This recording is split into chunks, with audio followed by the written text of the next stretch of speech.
మనందరికీ తెలుసు Iran and Israel war వల్ల స్ట్రెయిట్ ఆఫ్ హార్మోజ్ క్లోజ్ అయ్యింది. వరల్డ్ ఆయిల్ సప్లైలో అరౌండ్ 25% ఆగిపోయింది. దీంతో పాకిస్తాన్, బంగ్లాదేశ్, శ్రీలంక అండ్ మాల్దీవ్స్ వంటి దేశాల్లో ఆయిల్ క్రైసిస్ ఏర్పడి కొన్ని ఇండస్ట్రీస్ కూడా క్లోజ్ అయ్యాయి. అయితే ఇండియా మాత్రం పెట్రోల్ అండ్ డీజిల్ విషయంలో స్టేబుల్ గా ఉంది. అసలు ఏం జరిగిందంటే 1990-91 గల్ఫ్ వార్ టైంలో ఇండియాకి చమురు సంక్షోభం వచ్చింది. సో అలాంటి పరిస్థితి మళ్లీ రాకూడదని అప్పటి వాజ్పేయి ప్రభుత్వం ఒక మ్యాసివ్ ప్లాన్ రెడీ చేసింది.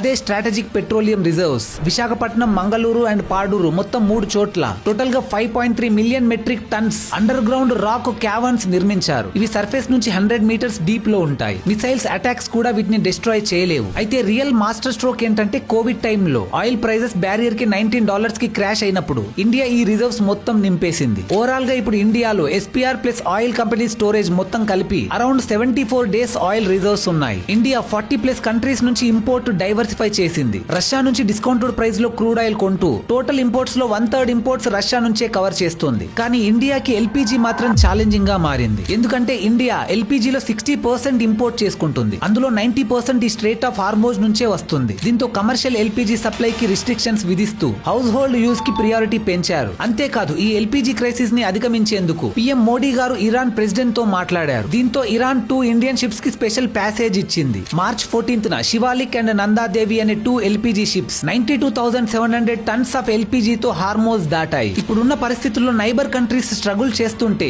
ఇండియా మాత్రం diplomacy, military power and strategic reserves అన్ని యూజ్ చేసి స్ట్రాంగ్ గా నిలబడింది. ఓవరాల్ గా ఈ టాపిక్ పై మీ అభిప్రాయం ఏంటో కామెంట్ చేయండి. ఇన్ఫర్మేషన్ వర్తి అనిపిస్తే ఒక్క లైక్ చేయండి.